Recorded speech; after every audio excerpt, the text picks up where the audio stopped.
You all are fine.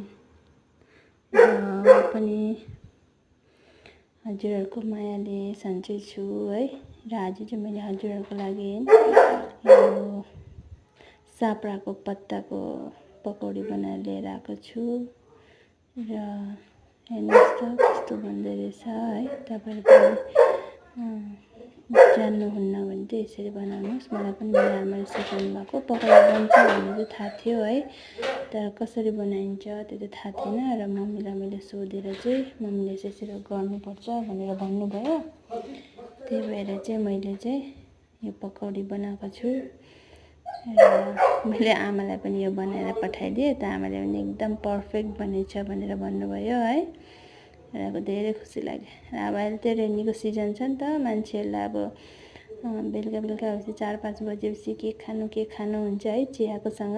त्यही भएर आज चाहिँ मैले के खाऊँ भएर चाहिँ चियासँग यो पत्ताको पकौडी लिएर आएको छु हजुरहरूको लागि पनि है। अन्त यसमा चाहिँ बेसन घोलेर पत्तामा दल्नुपर्छ। हल्का टाइट पेस्ट हुनुपर्छ, त्यस्तो थिन पेस्ट हुनुहुन्न है। अन्त जो माथि बाहिरबाट लगाउने त्यो चाहिँ हल्का थिनै हुनुपर्छ, पातलो हुनुपर्छ है। र यसरी बनाउँदै तपाईले पकौडी चाहिँ खान सक्नुहुन्छ, एकदम टेस्टी लाग्नेछ। र यो बाबाले चाहिँ मजाक गर्नुहुँदै थियो मलाई। यो चाहिँ मैले पुरीदेखि शङ्ख लिएर आएको थिएँ सानो, त्यही बाबाले चाहिँ देखाउनु हुँदैछ। इग्नोर गरिदिनुहोस् होला।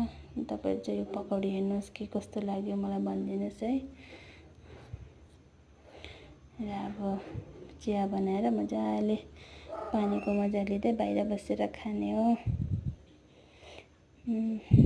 आशा गर्दछु तपाईले मेरो भिडियो धेरैभन्दा धेरै लाइक गरिदिनुहुन्छ भनेर। ल है, रेडी भइसक्यो मेरो पकौडी, हेर्नुहोस् त कस्तो